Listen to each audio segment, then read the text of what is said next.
सासंग जी बड़े प्यार से कहना जी। धन निरंकार जी। महापुरुषों, आज की एक विचारधारा और मन की सुंदर भावना, बहुत ही सुंदर विचार, ज्ञान, एक विषय विश्लेषण। तो हम बढ़ाते हैं ज्ञान को, करते हैं पूरी बातें चर्चा और लेते हैं माँ सुदीक्षा जी से रहमते। दास निवेदन कर रहा है कि आपने अभी तक चैनल को सब्सक्राइब नहीं किया है तो संदेश निरंकारी का चैनल को सब्सक्राइब कर दीजिए और बेल आइकन भी प्रेस कर दीजिए।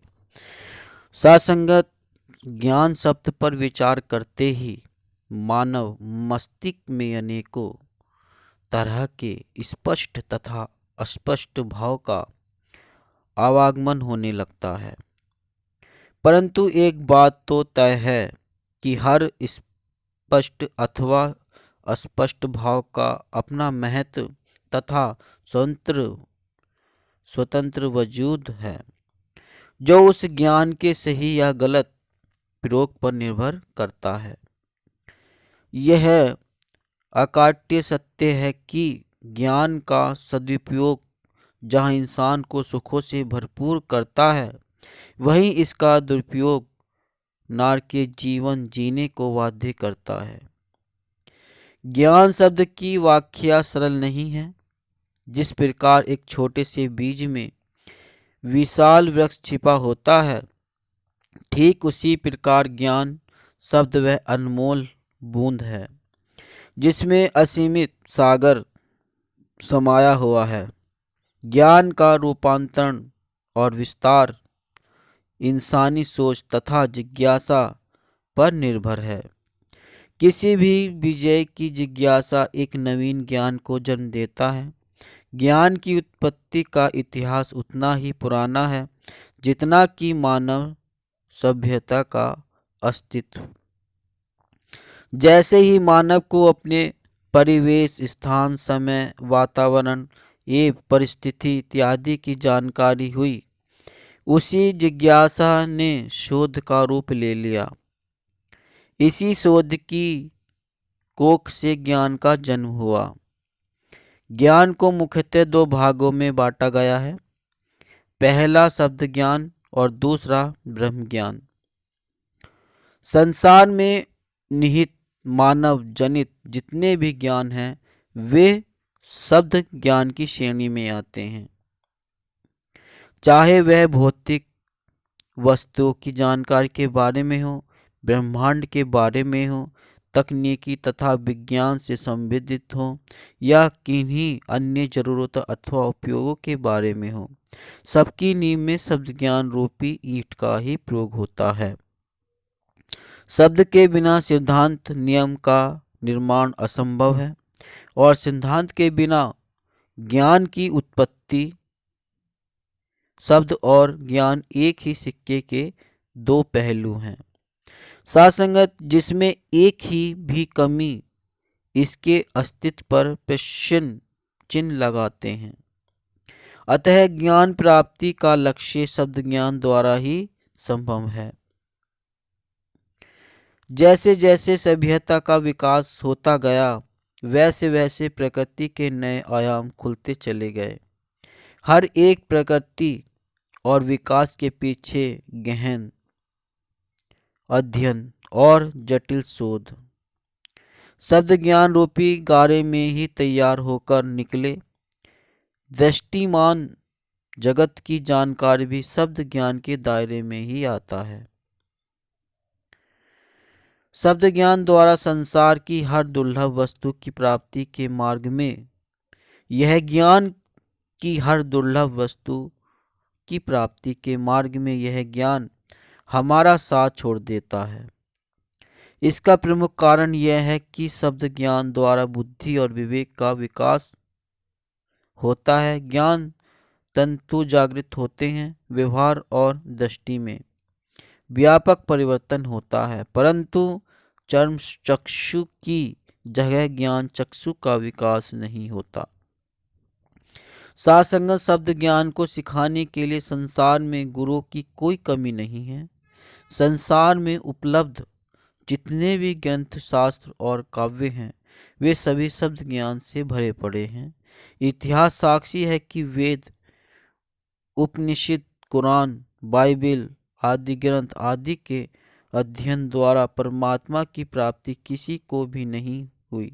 पूजा पाठ, प्रार्थना, नियम और व्रत आदि शब्द ज्ञान द्वारा जुआ पर आते हैं और शून्य में खो जाते हैं। शब्द ज्ञान द्वारा निरंकार प्रभु की प्राप्ति के असफल प्रयास को स्पष्ट करते हुए संत कबीर जी ने लिखा है, सासंगत जी, बैठा पंडित पढ़े पुराण, बिन देखे का करे बखान। तू कहे कागज की लेखी, मैं कहूँ आँखन की देखी। सासंगत शब्द ज्ञान रूपी सागर में गोता लगाने के बाद सहायता एक बात स्पष्ट हो जाती है कि शब्द ज्ञान की सहायता से विकास के शिखर पर पहुंचा तो जा सकता है, परंतु मानव जीवन के परम लक्ष्य की प्राप्ति के मार्ग में यह ज्ञान न सिर्फ बोना साबित होता है, अपितु मानव को लक्ष्य विहीन कर देता है। परमानंद की प्राप्ति के मार्ग में जब शब्द ज्ञान असफल हो जाता है, तब यहीं से एक दिव्य ज्ञान का सृजन होता है जो ब्रह्म ज्ञान कहलाता है। यह ज्ञान सर्वोत्तम होने के साथ साथ ठीक वैसा ही दुर्लभ है जिस प्रकार मुक्ता मणि वाले गजराज तथा मणि वाले नागराज का मिलना। ब्रह्म ज्ञान द्वारा सृष्टि के रचयिता निरंकार प्रभु तथा इसकी रचना की जानकारी प्राप्त होती है। यही वह ज्ञान है जिसके द्वारा जीव को अपनी वास्तविकता का पता चलता है, लोक परलोक की दुर्लभ जानकारी प्राप्त होती है तथा संसार में आने के रहस्य पर से पर्दा उठता है। इस ज्ञान की प्राप्ति समय के सद्गुरु द्वारा होती है तो किसी भी समय और युग में सिर्फ और सिर्फ एक होता है। समय का सद्गुरु निरंकार प्रभु का साकार अवतार होता है जो ब्रह्मज्ञानी रूपी अमोलक दात द्वारा जिज्ञासु को न सिर्फ परिपूर्ण करता है बल्कि आत्मा के ऊपर कई जन्मों की जमी हुई अज्ञानता रूपी मैल को धो डालता है। सासंगत इसके उपरांत ही मानव जीवन में परमानंद की अवस्था आती है। सासंगत ब्रह्म ज्ञान की दिव्य रोशनी में जब परमात्मा का साक्षात्कार होता है तब जन्मों जन्मों से मुरझाई आत्मा खिल उठती है। शब्द ज्ञान में जहाँ शब्दों का, जुबा का, हृदय तथा बुद्धि विवेक का ताना बाना होता है, वहीं ब्रह्म ज्ञान पूर्ण रूप से भाव प्रधान है। यही शुद्ध भाव जीव के लिए निरंकार की दरगाह तक पहुँचने का मार्ग तैयार करता है। गोस्वामी तुलसीदास जी ने रामचरितमानस में लिखा है, बिनु पग चलई सनु बिनु काना, बिनु पग चलई सुनई बिनु काना, कर बिनु कर्म करई विधि नाना। ज्ञान के अंतिम पड़ाव पर पहुंचने के बाद सासंगत यह तथ्य शीशे की तरह साफ हो जाता है कि ब्रह्मज्ञान संसार का न सिर्फ सर्वोत्तम ज्ञान है बल्कि समस्त ज्ञान विद्याओं का मार्गदर्शक भी है। सासंगत शब्द ज्ञान द्वारा भौतिक सुख एवं समृद्धि की प्राप्ति तो हो सकती है, परंतु परमानंद अर्थात लोक और परलोक के सुख की प्राप्ति ब्रह्म ज्ञान द्वारा ही संभव है। इस सत्य से इनकार नहीं किया जा सकता कि ब्रह्म ज्ञान का महत्व मानव के लिए अति विशिष्ट है।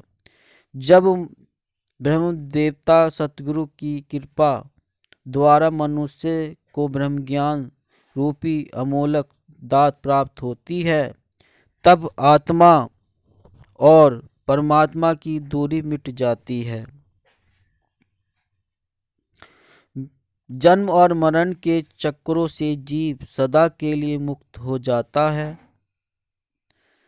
श्रीमद् भगवद गीता में भगवान श्री कृष्ण अर्जुन को समझाते हैं कि यस्य सर्वे समारंभा काम संकल्पन प्रवर्जिता ज्ञान गंध कर्मकांड तमहु पंडित बुधा।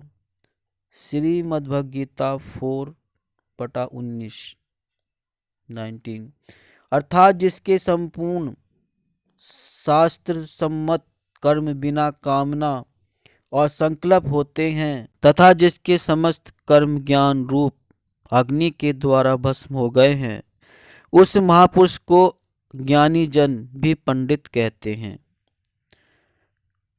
पर परम तत्ववेत्ता सतगुरु की कृपा से ब्रह्म ज्ञान प्राप्त करने वाला अपने जीवन का न केवल चरम लक्ष्य प्राप्त कर लेता है, अपितु लोक पर लोक दोनों सुखद सुहेला कर लेता है। तो महापुरुषों, आज की ये विचारधारा आपको कैसी लगी? आप वीडियो को लाइक कर सकते हैं ताकि हमारा भी उत्साह बढ़ता रहे और आपको ऐसे ही सुख प्रेरणादायक और प्रभु की से जोड़ने वाले विचार आपको मिलते रहें, ऐसी कामना दास करता है। ऐसी आप आशीर्वाद दे, ऐसी रहमत होती रहे निरंकार की और दातार की। आप सबको भी सुख प्राप्त हो इस निरंकार से, माता जी से आपकी सभी मनोकामनाएं पूर्ण हो। तो दास निवेदन कर रहा है कि अगर आपने अभी तक चैनल को सब्सक्राइब नहीं किया है तो चैनल को सब्सक्राइब कर दीजिए, बेल आइकन भी प्रेस कर दीजिए। दास मनीष फिर मिलता है अगली नेक्स्ट वीडियो में ऐसी ही रोचक बातें, ऐसी रोचक संदेश सूचना के साथ। दास निवेदन लेता है, अभी इजाज़त कर लेता है। प्यार से कहना जी, धन्य निरंकार जी।